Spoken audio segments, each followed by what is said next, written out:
vastness of it. And then we will realize that we are going to have to forget some of these so-called organizational principles and organizational aims and objectives, and realize that the real principle, the real aim, and the real objective is a solution to the problem. A police state.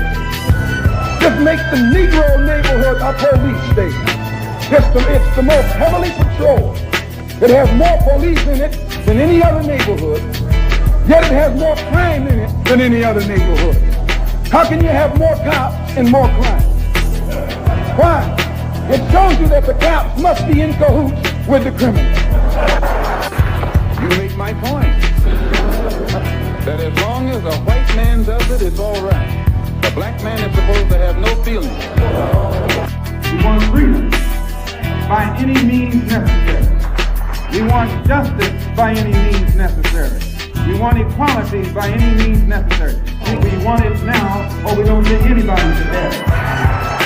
So whatever kind of action program can be devised to get us the things that are ours by right, then I'm for that kind of action no matter what the action is. I don't think when a man is being criminally treated that some criminal has the right to tell that man what tactics to use to get the criminal off his back. When a criminal starts misusing me, I am going to use whatever necessary to get that criminal off my back. And the injustice that has been inflicted upon Negroes in this country by Uncle Sam is criminal. Don't blame a cracker in Georgia for your injustices. The government is responsible for the injustices. The government can bring these injustices to halt. And what you and I have to let the man know is we are peaceful people.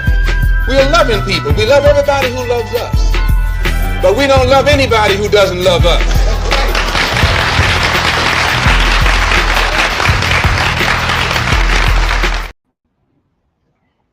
Uhuru, peace, family.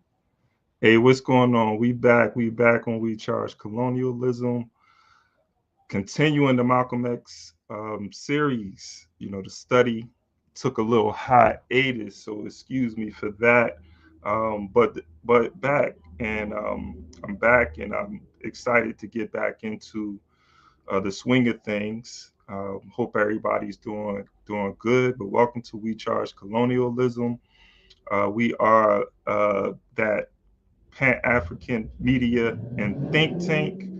Just here to do this anti-colonial work. We are an organization that is set up to combat colonial media, colonial representation of African people all over the world, to combat the narrative that is put out on Africans by our enemies, to sort of just sustain the status quo, to maintain their position of power. So we're here to divert that, to counterbalance those forces. But this is a special study, though, because we're in the centennial of Baba Malik El Hajj Shabazz, and we're going to get into his work all year round. And so this is the seventh, I believe this is probably the seventh session of this study. So if this is your first time being here, make sure you go back and check out some of the previous discussions around Malcolm's life as we look at the work of Malcolm X, the biographies, the autobiography, and different articles and speeches pertaining to Malcolm. That's what we're going to do all year. So appreciate everybody that's tapping in now, and we'll be tapping in later. Make sure you subscribe if this is your first time here, and like and share this podcast so others can be a part of this conversation as well. And so today I'm going to be looking at the East Lansing period of Malcolm's life. This is during his formative years. So he's an adolescent at this period. This is right before he's going to move to Massachusetts to live with his sister Ellen. So what was going on in Malcolm's life right before he moves to Massachusetts? He doesn't talk about that much in the autobiography. He does gloss over it a little bit because he talks about his experience in high school, his brief experience in high school when he was in the 8th grade, and his run-in with the teacher, which I'll talk about in today's chapter. But he doesn't really get into those formative years in detail. So we're going to look at those formative years today, particularly that period as an adolescent in East Lansing.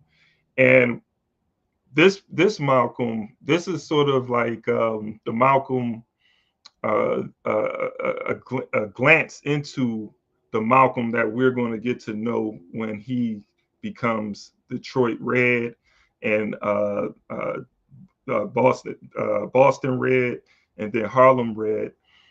This is East Lansing Red. And Malcolm is getting into a lot of mischief, but a lot of this is happening after the death of his father and after the hospitalization or institutionalization of his mother. And so his parents is out of his life at this period. Hey, Uhuru Ndugu. Hey, welcome, Karibu. Good to see you. Good to see you. So I don't want to take up a lot of time because we already late. So I'm gonna go right into it. And if anybody want to pop up as well, I'm going to send an invite because we can make this a family affair. We can make this a family affair. But I'm gonna share my screen. I'm gonna get into it. Oh, and I'm reading. I didn't fail to mention. I'm reading A Dead Are Rising. So that's the book that I'm going to be looking at. I got it on the shelf. This is a biography that was put out. I think this was published maybe like 2 or 3 years ago. So we're doing this book right here by Les Payne, which is a powerful piece. So I know a lot of people probably prefer that over Manny Marable's book, but I think they both complement each other. I would recommend the both of them to like really get a overview, general overview of Malcolm's life. So let me share my screen. We're gonna get into it.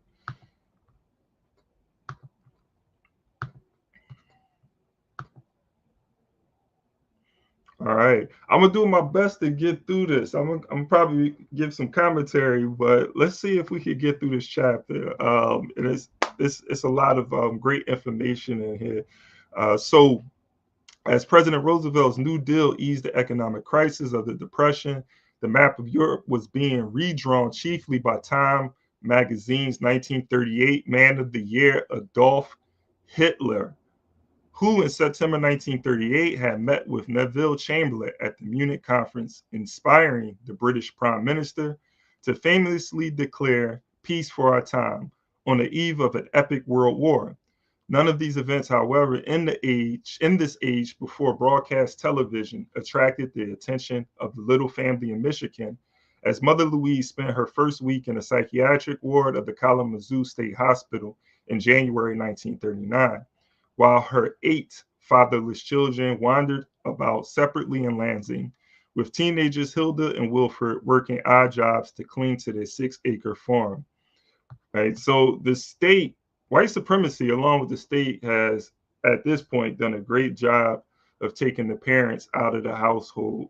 And a lot of this of course, like white supremacy is waging war on African people in the United States, period.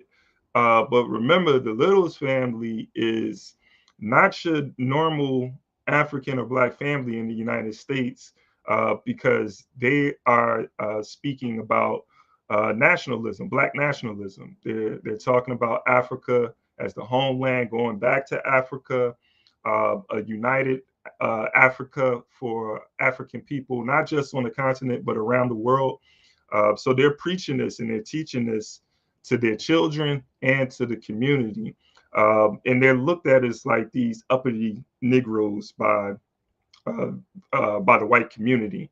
So they're having run-ins with the state, and they're having run-ins with white supremacist organizations like the Ku Klux Klan and the Black Legion, among others.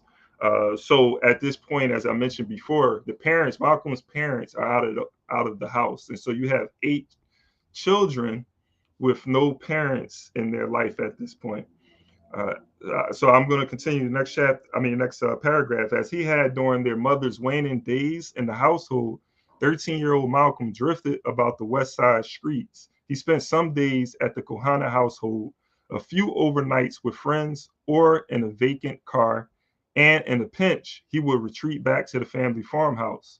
Along with Big Boy Roper, Malcolm had fallen in with a group of idle youngsters on the boulevard searching for fun in mischievous places. As the tallest but youngest of the group, Malcolm displayed the steely confidence groomed by his Garveyite parents, a trait that passed as a commanding presence on the mean streets of the West Side. Even the older teenagers looked to him for guidance as he matched their urban muscle with rural moxie and enterprise. Having already looted family cash hidden from the little cabin, Malcolm now began trafficking in swag generated out in the make sure this goes to the next page. Out in the country beyond the Lansing city limits.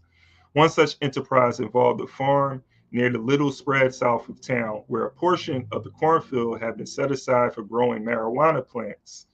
After discovering this illicit patch, Malcolm got himself tutored in the art of harvesting the herb from street commerce.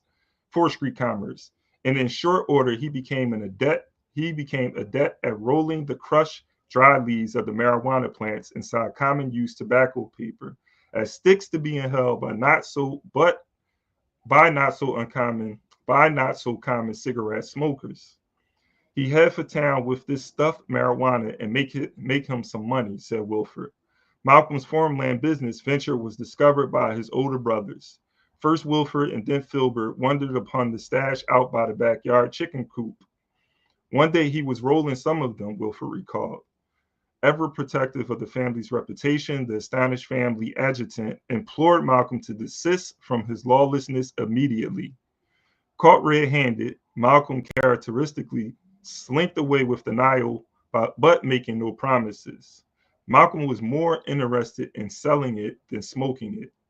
He smoked reefer mostly with a crowd in order to get in with them. He figured out who was using the stuff and how he could sell it to them, Wilford surmised. Malcolm was not altogether forthcoming in the matter with his upright family. And in his autobiography, he made no mention whatsoever of his possession, use, and sale of marijuana during the Lansing days. Yet it is clear that upon discovering a market, he commenced to pinch a portion of the neighbor's marijuana crop, secreting the herb in a bag and hiding it near the little chicken coop. As a backup source of marijuana, Malcolm befriended immigrants up from Mexico who brought along their seeds and planted the weed in vacant lots, along with non-commercial plants growing wild. All right, so here we are getting a little bit into what Malcolm was doing in East Lansing. At this time, Malcolm's about 13 years old, 14 years old. This is 1939. Remember, Malcolm's born in 1925, hence the centennial this year. So here we are, 13-year-old Malcolm, 14-year-old Malcolm, who's now selling marijuana to make money. Now, it was mentioned Malcolm taking the stash of money. That's another thing. Malcolm was getting in trouble. Him and Filbert, one of the things that they were doing when their mother was around, their older brother Wilford, who was working in Massachusetts, and I think he would move to New York and find work in New York. He would send money back at home. One of the things Malcolm was doing, which he didn't mention in the autobiography either, him and Filbert would take that money that was supposed to go to their mother, and they would go and spend that money. Like Malcolm was a wild child. But I think a lot of youth can relate to what Malcolm is doing. Inner city and suburban youth as well, but inner city youth thinking about how thinking about how Black children are growing up in the inner city and just the mischief that we can get into. And I would say, just personally, I can relate to Malcolm's life and the things that he's getting into, whether it was at the same age or a little older. I'm not even going to get into specifics, but every time I get into Malcolm's life and learn more about him, I just see some parallels, and it's not just me. I feel like a lot of Black people and young Black boys can relate to what Malcolm is going through with the broken family, being raised in a broken home. Particularly, this is the state's involvement, but just growing up in a broken home, father's not there, family's poor. So you have wants and needs, and especially living in America, where America is constantly um, projecting images of what the American dream looks like and what being successful looks like in America, and the things that you should have. And it's like material possessions that we feel we need to attain to be successful, or feel that we are part of like a higher status in America, which everybody is chasing. I don't want to digress too much because I'm actually writing about this topic, and I want to encourage y'all to go to wechargecolonialism.org and check out the latest article I wrote on the so-called pursuit of happiness. And I'm working on another article right now, The American Mirage, which is influenced by Dr. Amoson Wilson's book, Black on Black Crime. So, but let me get back to this. But I feel like a lot of people can relate to Malcolm's story as I continue to read. But we have here in Ndugu, our youth are forced by the system into alternative income generating activities to support their families, and then they're criminalized.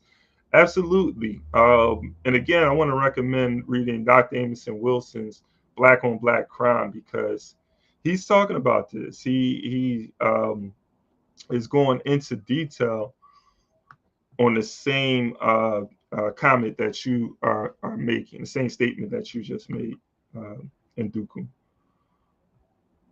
So let me, right here. So strutting into town with a fistful of reefers made Malcolm a rising star on Lansing's West Side streets. The weed man is always the most famous person in the community.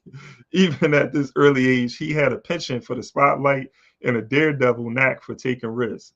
As with every such attempt since their father's death, the family's attempt to head off Malcolm's drift into criminal activity would fall short, because he opposed in principle the work ethic that Earl and Louise had successfully drilled into the other children. Now, even before qualifying for the legitimate job market, Earl's favorite child was rolling up marijuana leaves instead of his shirt sleeves. Unlike his brother Filbert, to say nothing of the evangelical Gohanas, Malcolm was not concerned about morality or at all given to religion. Slow money was in doing what is right, Wilford said, but the fast money is in doing what's wrong. And he wanted fast money, so Malcolm was involved in anything that would bring him fast money, other than hurting somebody. One early brush with the law, however, did involve a predatory act, even if Malcolm did not participate directly. On April 30th, 1939, a local white woman walked past the house on William Street where Malcolm was sitting on the porch with three buddies. They called her Skinny Legs and other names, according to the police account filed with the Juvenile Division of Ingham County Probate Court. Two of the youngsters reportedly gave chase, grabbed her by the arm, felt on her breast and privates, and ran away when the woman threatened to yell for the police. The report did not cite Malcolm as an active participant, but it appears that the investigating officers, especially Patrolman William Knapp, took special note of the lanky, easy to spot 13-year-old redhead whom the court had labeled a delinquent child. A court-ordered investigation into his parentage and surroundings disclosed that his father was deceased. His widowed mother was committed to an insane asylum, and that officials of the Pleasant Grove School, from which he had been permanently suspended, did not have a favorable view of the seventh grader. Malcolm Little is a general nuisance, the district superintendent's statement to the probate judge began. He refuses to obey any commands, causes scraps on the playground, is extremely disrespectful to his teachers and others in authority, and in many other ways disrupts the morale of the entire school. The marks Malcolm scored on his seventh grade report card backed up the superintendent's account of his deportment at Pleasant Grove. On the 13 grades recorded for the 2 semesters, there were 4 C's average, 7 D's poor, and 2 E's failure. Who's old enough to know about the E's? Y'all don't know about the E's probably, man. Y'all know about the F's, but E's was a grade back in the day. Showing my age. This clearly was not the glowing report referred to in the autobiography. My grades were among the highest in the school. He possibly was referring to his scholastic standing in the 8th grade. When his marks did improve dramatically, when adults recollect their school days, especially when talking to offspring, they often tend to adjust their grades up while inversely adjusting temperatures down, as when the writer Thomas Wolfe had a character observed that his father recalled attending grade school only under polar conditions. That troubled summer of 1939, Malcolm remained under the watch of the court and patrolman Nat. Although his official address was still listed at the Gohanas, he was rarely there, and he continued to drop by the family farm to visit Wilfred and Hilda. These older siblings ran a strict household, and the bossy discipline his sister laid down could approach that of his mother in her younger years. Nevertheless, Malcolm would occasionally spend a stretch of overnight, sometimes bringing along friends from the city to keep him company. All right. So again, let me share this. Has anybody had any share this? If anybody had any thoughts they wanted to share on what I just went over. All right. So that's a link if anybody wanted to come up and add on to this before we go into this other section. So we see Malcolm is beginning to get into mischief. And at this time, 1939, so I'm just trying to do the math. He has to be about 14 years old, right? And so we learning about, again, Malcolm in East Lansing before he moves to Massachusetts, and we're gonna see like he's getting into a lot of trouble, right? He's selling weed, he's smoking weed. There's as I read, there's going to be conflicting views on whether he was a chronic weed smoker or not. But one thing I like about this chapter is we're going to hear, well, Les Payne is interviewing people who actually knew Malcolm at this time, white people and black people who grew up with Malcolm, and who's going to be able to confirm and deny some of these stories we hear about Malcolm during this period. So this next section is an interesting section. And one of the things that I always want to encourage when we're reading like biographies and we're looking at anybody's story, and so particularly we're looking at Malcolm's story, is understanding that he's kind of, this is sort of a microcosm of what other black children are going through at this period of time. And we can also sort of correlate it to what is happening with black youth today. But it does give us insight into what black folks in general, black youth in general are going through at this particular time. So it's not homogenous, but there's different experiences, and class is going to have a factor as well. So taking into account that Malcolm is, they are black and they're poor, right? So you can contrast that to someone like a Dr. King, and shout out to the book. We just did a book reading, had a book club around Malcolm's, this book right here, Martin and Malcolm in America, which I want to encourage folks.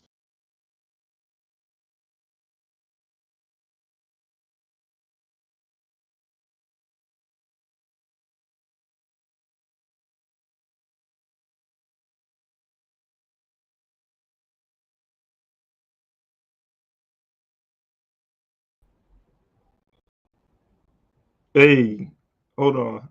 What just happened? All right, all right.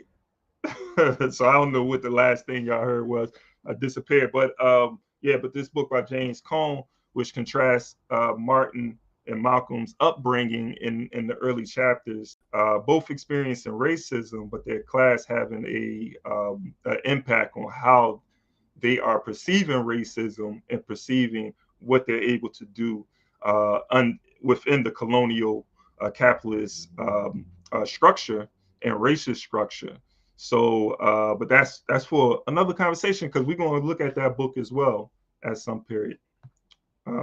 So let me get into this next section. This is an interesting section right here. Roaming the streets of Lansing during the summer months. By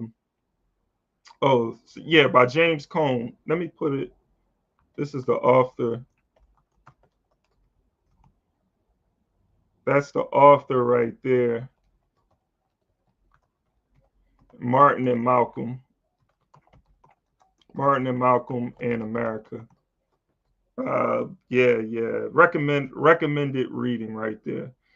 Roaming the streets of Lansing during the summer months and beyond, Malcolm drifted more toward compatible youngsters who had slipped their parental leash and could spend nights away from home. For a while, he hooked up with John Davis Jr., a teenage 3 years his senior. Freshly arrived from Picayune, Mississippi, Davis was amazed at the difference between the South and the North. It was like going into a foreign country. He had a rough landing, however, at the household of northern relatives, and a frazzled aunt threw him out of the house in Lansing. I had a chip on my shoulder, he conceded. Death threats down south had forced him to leave friends and family, he disclosed, and the displacement left him quite bitter. Now living on the streets, the 17-year-old newcomer first encountered Malcolm at a pool hall on Olds Avenue, and they took to hanging out together. I was older than Malcolm, said Davis, but he actually looked older because he was tall. Neither had a family holding him to a curfew. Here's Malcolm, 13, 14 years old, hanging in a pool hall. We never did any big crime, said the small town southerner. The more serious capers Malcolm committed were with local buddies such as Sam Williams and Big Boy Roper. We would go downtown, Davis said, and steal cigarettes, pop candy, stuff like that. In short order, adolescent Malcolm and his somewhat more experienced new buddies struck up a lively social life, mainly on the west side. In addition to the local schools, the Lincoln Community Center provided educational and recreational activities for Negro residents, and while a serial absentee at West Junior High, Malcolm was a regular at the center. In addition to playing sports and games, Malcolm and Davis used the center as a place to bring girls they met at the high school and around the neighborhood. During one stretch, the teenagers dated two sisters living on their own, but they only had one bedroom, Davis recalled. So we would stay up in the pool hall until they closed around 2 a.m. Then we'd go up to the playground, and if it wasn't too cold, we'd sleep on the bench.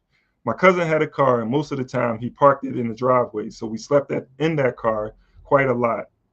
One evening after a debating session at the Lincoln Center, the Mississippian told his younger Midwestern buddy exactly why he had to beat a hasty retreat north to Lansing. Angry with his girlfriend one day in Picayune, Davis said he refused for the first time to step off a dirt path and allow a white man to walk past him, as required by the Jim Crow etiquette of post-Reconstruction Mississippi. And yeah, y'all heard that right. And if we know the history, we probably already familiar with this. But so this is Jim Crow Mississippi, and there's certain conduct that blacks have or need to have to be able to even survive and live in the South. Mississippi, remember, is the same place that is going to lynch Medgar Evers, kill Medgar Evers for allegedly whistling at a white woman.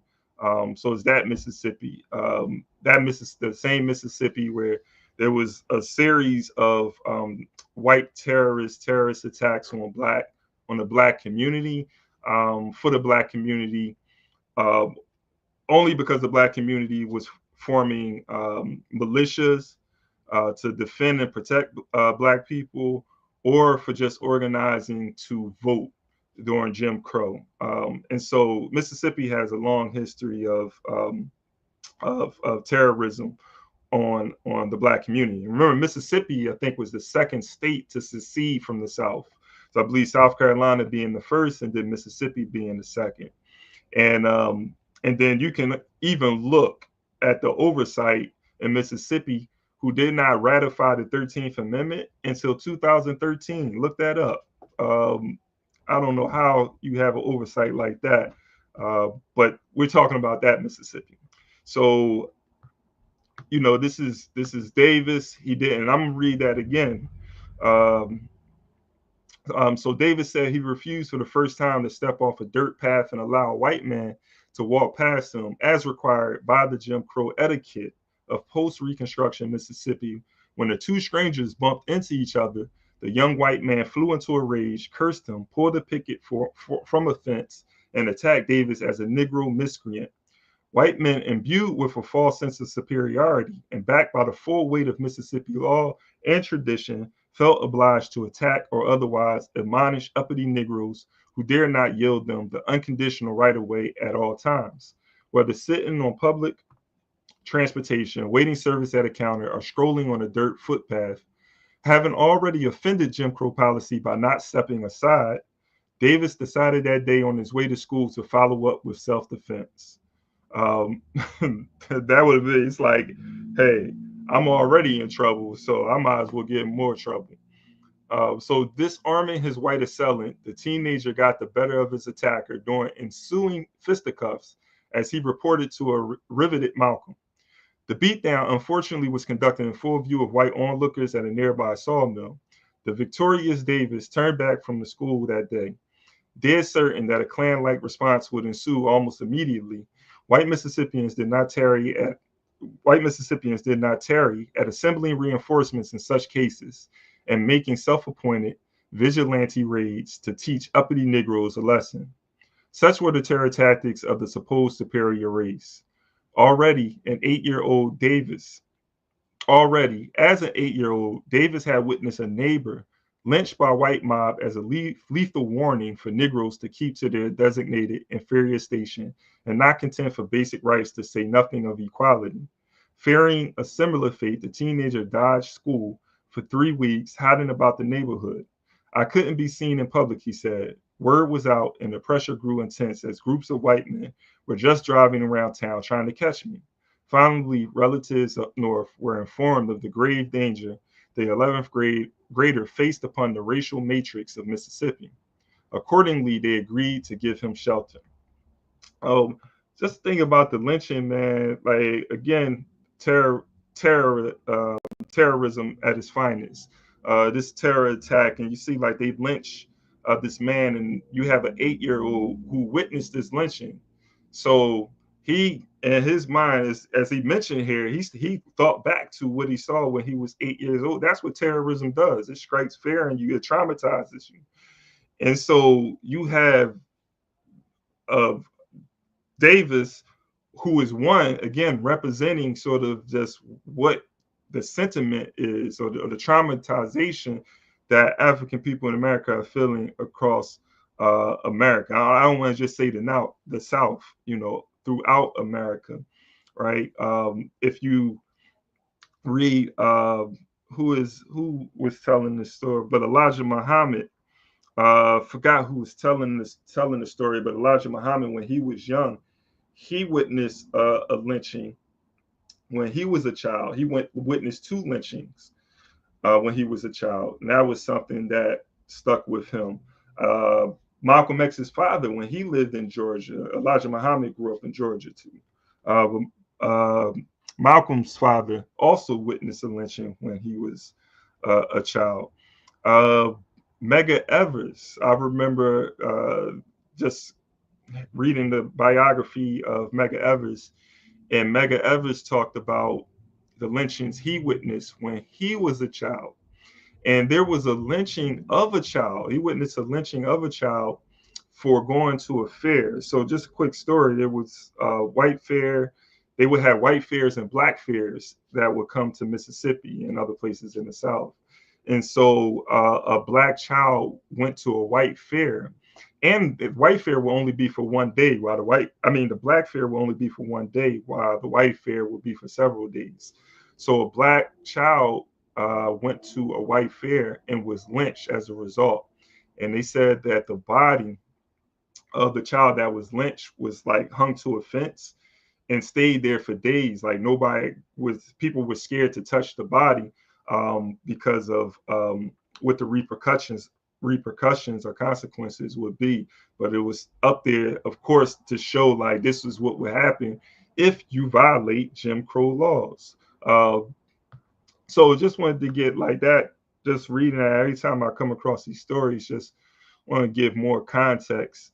Because again, like these is it's representative of what so many Black folks have to go through. So we talk about post-traumatic slave syndrome. There's post-traumatic Jim Crow syndrome. I don't think the book has been written yet, but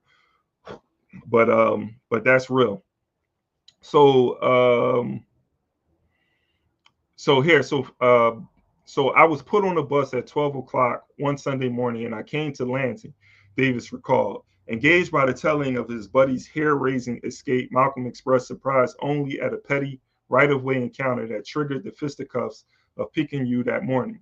He was not altogether unfamiliar with the perils of racism, of course. Not to be undone, the ever-competitive Malcolm countered with the story of how his family had been hounded by the Klan in Omaha and had their home burned to the ground by whites, not in the South, but up north of Michigan. Furthermore, Malcolm told Davis that his father had been killed by the white racists, Black Legion Right in Lansing. Rumors reaching his mother to the effect had been reinforced in Malcolm's mind during the ensuing years by similar accounts repeated by white students. Unlike his siblings, he then fully accepted the whispered account of a homicide as gospel truth. Davis took exception to Malcolm's account of his father's death as a lynching, explaining rather casually that he had heard a different account. But Malcolm flew into a primal rage, questioning his friend's right even to have an opinion on the family's matter. Not one to back down, Davis took pains to concede that while he had no vested interest in Malcolm's version of his father's death, he had simply heard a different account from a credible local source. An elderly Negro in the neighborhood, Davis reported, had claimed in his presence that he had been a rider on that streetcar on the fatal night of September 28, 1931. The man reportedly had witnessed Reverend Little getting struck accidentally by the wheels that killed him. In a follow-up telephone interview years later, relatives of this elderly man verified for the author his account of Reverend Little's death. At the time of Davis' rebuttal, Malcolm was not amused, despite the fact that the old man's account of Earl Little's untimely death was widely accepted by the Negro community. Malcolm said that they persuaded the eyewitnesses to lie. So I didn't mention it anymore because when I brought it up, Malcolm just blew up, Davis said. So the two friends tacitly agreed to clear the agenda of the matter, and they never again discussed how Malcolm's father died. Right. So as I just read, that's an interesting take on the death of Malcolm's father. As you can see, like there's different accounts on how Malcolm's father really died, whether it was an accident or if it really happened.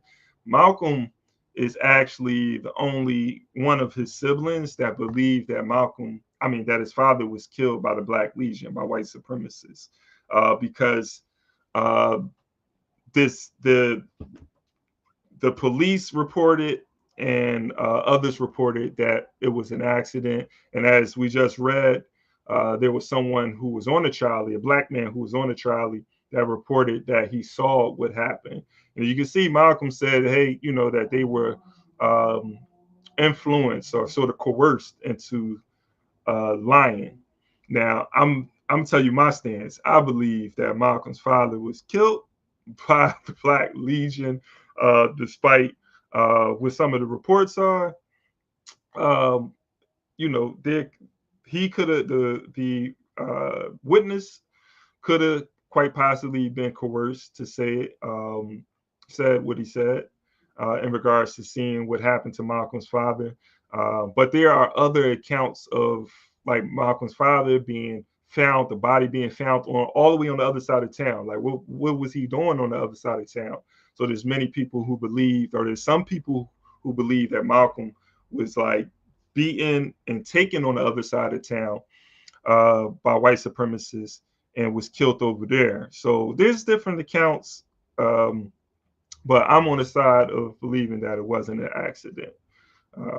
But again, Malcolm's siblings are going with the story that it was an accident. So survival on the streets of Lansing during the Depression was an agonizing challenge for these roving young Negro outcasts. As a Southerner with a drawl and a severe stammer, Davis was ridiculed by local by the locals upon his arrival. I used to fight quite a bit, he said, thus establishing his reputation as one not to be bullied. Putting his prowess to better use, he even gloved his fists and fought in the local amateur boxing ring, along with Malcolm's brother Filbert, who Davis remembered as a tremendous defensive fighter. Filbert was hard to hit. I used to tell him, if you had an offense to go with that defense, Christ, you would be the world champion. Still, Filbert's pugilistic skill was not a familiar affair. I never knew Malcolm to fight, Davis said. He was more or less like a con man. He would talk his way out of things. Despite all, and with little chance of the mainstream employment, the two teenage buddies continued to work the shady side of the street. In addition to stealing food from stores and fruit stands, the enterprising Malcolm developed a number of schemes with Davis and others to bring in cash for movies, car fare, clothes, and dates at local nightclubs and dance halls. One scheme drew on Davis's mastery as a checkers player, a skill he had developed back home in Peekaboo. First, Malcolm would stage losing matches for Davis in a barbershop and recruit onlookers to make side bets against him. Then the Mississippi Wiz would step up his game and proceed most often to win the house. Similarly, Malcolm set up hustles with himself as a featured card player. His skills fell far short of mastery, however, and besides, there was a bountiful supply of card sharks on the west side. Consequently, Malcolm's handiwork at bid, whist, and poker reaped paltry returns, and then only rarely. This personal insufficiency at card sharking was compensated by a more successful scam and involved Malcolm writing his name on a $20 bill and sending Davis into a downtown store to purchase a few items and get change. About 15 minutes later, Malcolm would make a purchase at the same counter with either a $1 or $5 bill. Upon receiving his change, he would pivot open-handed and reported that he'd handed over a 20. When the clerk disputed the claim, Malcolm would mount a pitch argument demanding quite dramatically that the manager be brought forth to settle the dispute. Escalating his demand, the red-headed teenager would declare, "Look, I know I had a 20 because I wrote my name on the bill." Whether the cash drawer was flipped open, voila. When the cash drawer was flipped open, voila. Malcolm had a lot of guts, a lot of nerve, Davis said of his buddy. Occasionally, during the dozen times the teenager pulled the $20 caper at different stores across the city, the arguments with the manager would get real fierce and the guy wouldn't give. They would be arguing back and forth. I would be ready to say, well, let's just forget it. But Malcolm was resolute with the manager. No. This is my money and I want my money. And he will always get it, always. The manager will overrule his clerk and hand Malcolm his ill-gotten profits. The score was a tidy sum for the duel in 1939, when a movie ticket cost 25 cents and a gallon of gas a dime. Jeez, bruh. See, capitalism got us in it.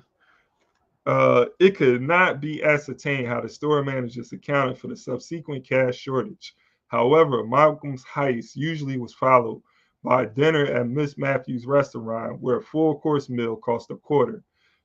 By weekend, a wild partying with their girlfriends at Westside nightclubs. I know we just want to sit in that for a second. Man, those prices, a full-course meal, a quarter? Come on, bruh. Oh, man. But that $20 scam in the store, it reminded me of what Huey P. Newton was doing. So if anybody read Revolutionary Suicide, y'all can probably confirm. And it's been a minute since I read Huey P. Newton's autobiography, but I do remember there was some sort of like store scam with money, with like a $20 bill or something. So it was either like the same scam or something similar. Next time I'm going to pull that up. But that just caught my attention when I read that, is that Huey P. Newton was running the same scam.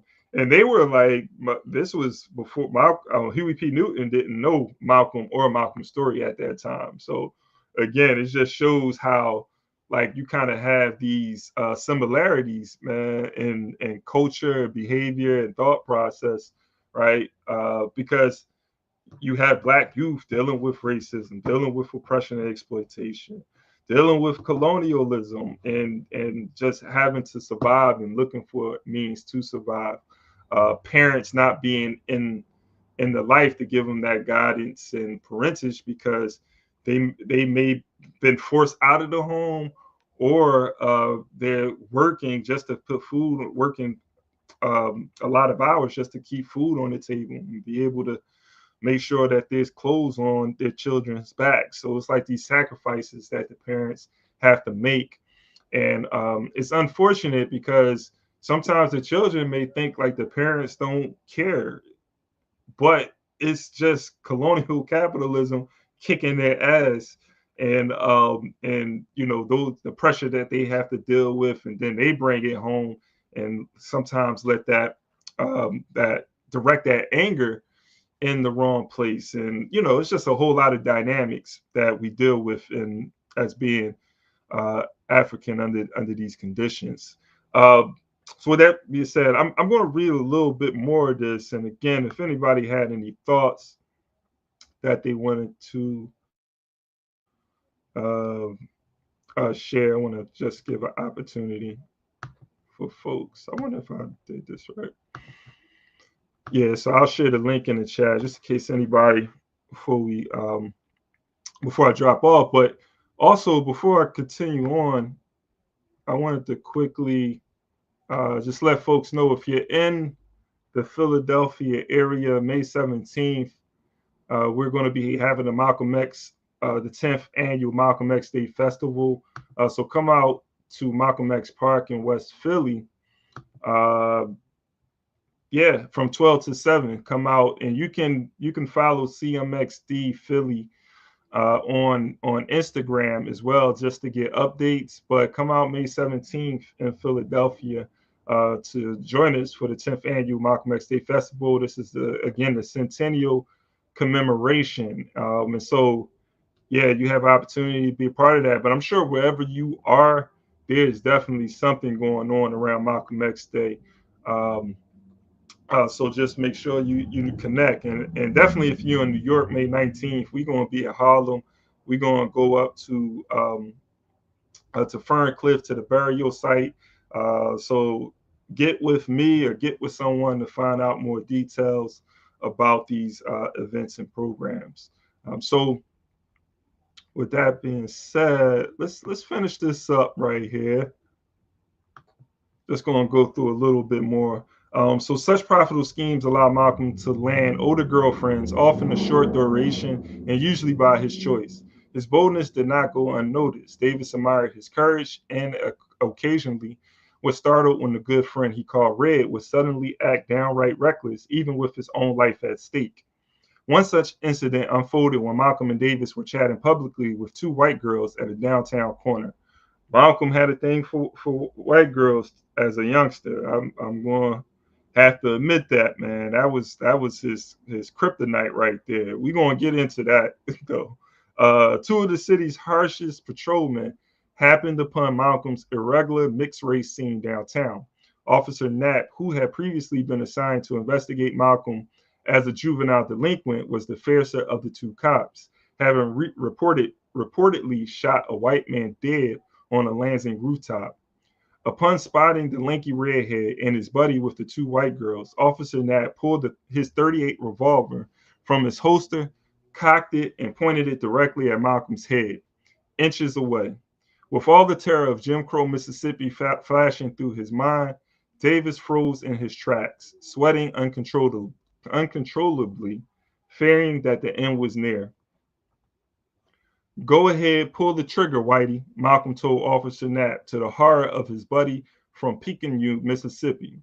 The good cop partner, an officer named Griffin, stepped forward and grabbed the hand of his opposite number, slowly lowering Knapp's service revolver.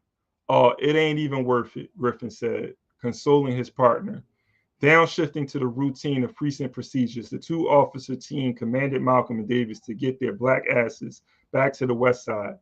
The two girls were whiskey off to safety. En route to the west side, Davis, still shivering like a weeping willow, noticed that Malcolm was laughing giddily. So I'm going to go back because I'm probably going to wrap it up here and pick back up on this next time we get together. But I think y'all will admit Malcolm was thrown off as a youth, man. Mark, did y'all hear what I just read? And what Malcolm, man, let's do that again. Malcolm had some screws loose. I'm gonna have to admit that as a youngster.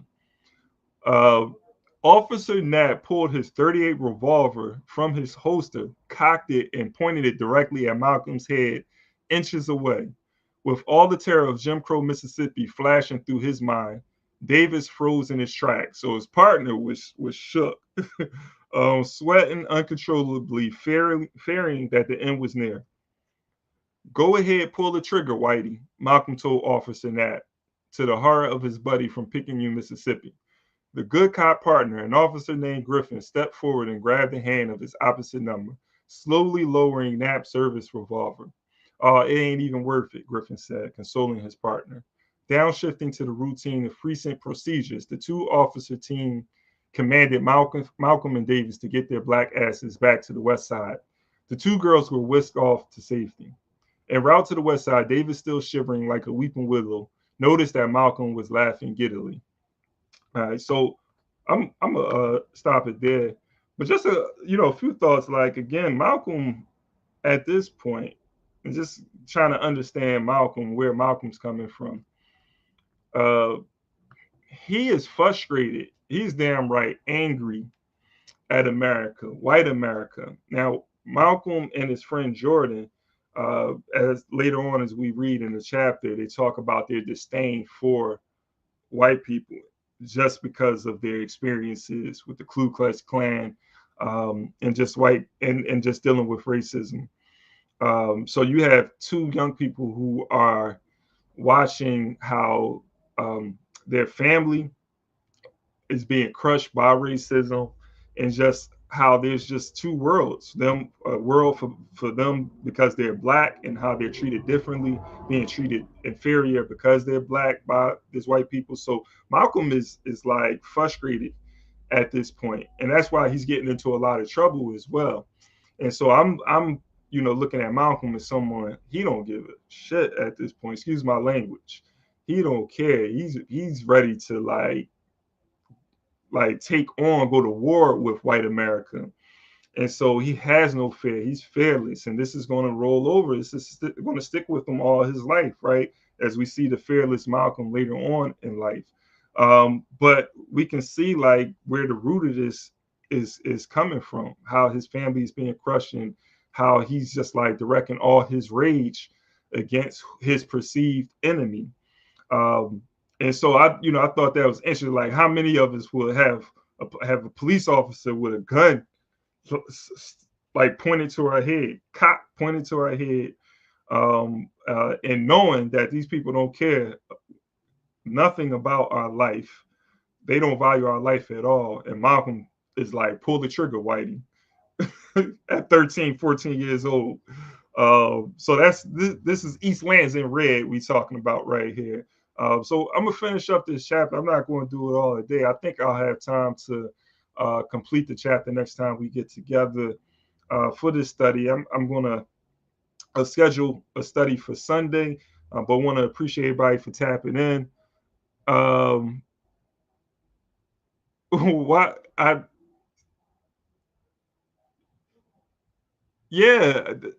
hear you with the East Lansing.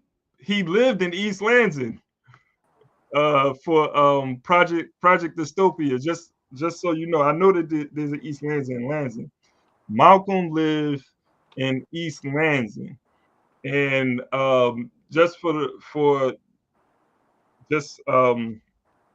to give some little history, not history, but my experience. I was just in East Lansing. I went to Michigan. I was at Michigan State University to present in Michigan State University, which is in East Lansing. Malcolm's home is 5 minutes away from the home that he lived in, was 5 minutes away from where I was presenting at in East Lansing. So No, he might not be from there originally, but he lived there. And this is the East Lansing. This is the part of the story of Malcolm's story we're talking about right here. So if you know something differently, come on up. Hey, Uhuru comrade, Uhuru comrade. Uhuru, Dr. Akemba, what's the deal? What is the deal? Hey, all is well, man. You know, just trying to get back to it, get it in. Yeah, let's get on with your program. I wanted to, just be here for that. Oh man, you just joining? Yeah. Shit, I was closing out. Man, everybody got time for you. So all right. Well, just Uhuru, African students, instructors, faculty members at all levels, parents and youth, join the Black is Back's Youth and Student Working Group. We are winning Black youth and students and parents to the national Black political agenda, the Black national political agenda. Uhuru. Hey, Uhuru. Anything else you want to promote? Got going on? Yeah. I'm just to put our contact sheet in the chat, and I'm copying the link. And once you fill out our contact sheet, you'll know when we do things. For example, we have our bi-weekly study coming up on Thursday, and that's at 1400 hours on Cali time. Right on. Yeah. So make sure y'all tap into that. Oh, let me put this in the chat. This in a private chat. So I'm gonna put this in comment section. Yes. We're calling all African students, intellectuals, youth, and parents. As the youth are ready, demonstrating that they are ready for revolution, the Black is Back Coalition is here to provide leadership. Right on. And for y'all who may have missed out too, go to Burning Spear Media. There was just a Black is Back coalition electoral school that took place for 2 days. And so that was recorded and it's on YouTube, Burning Spear Media, for you to check out. And so, the Black is Black March this year going to be lit, and also our comrade chair of the Youth and Student Working Group, Emmanuel Maku, makes his presentation on the ground over towards the end of the first day. But y'all can check that out on YouTube, Facebook, all of the social medias, as I like to call them. And yeah. Dr. Kimberly, we especially want to build with you and, get any of yours to see if we can, I know you got stuff to do professionally, and we want to see if we can use up that space and win some of your students. For sure. And, we have some students over at the college who are forming a club right now. We got to connect them with you guys. They're already a part of ANWO too, so they're in the movement. So let's talk about this student connection for sure, like how we can make it happen. I'll shoot you my my number in the DMs. You know how we do. For sure. All right. For sure. All right. So hey, and appreciate everybody again for tapping in.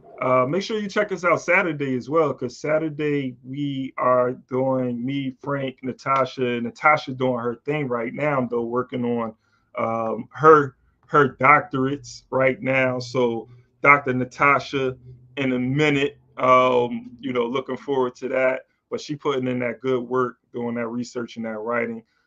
She'll be hopefully be back next month. But me and Frank holding it down on Saturday. We read Frantz Fanon's Towards the African Revolution. And we just been covering racism and culture, that chapter. And so make sure you tap in this Saturday to join us for that study. And I'll be back with this, continuing this chapter this Sunday on this channel. Same time, different day. All right, but appreciate y'all again, and we're gonna call it a night. Y'all get some good sleep, especially if y'all on the East Coast. Uhuru. the white power structure, because that's all we have in America. And the white power structure today is just as much interested in perpetuating slavery as the white power structure was 100 years ago, only now they use modern methods of doing so. And realizing that the black people in this country are waking up and becoming filled with a desire to be looked upon as men and as human beings, the white power structure, to slow down that struggle for freedom and human dignity, uses tricks. 100 years ago they could do it with chains.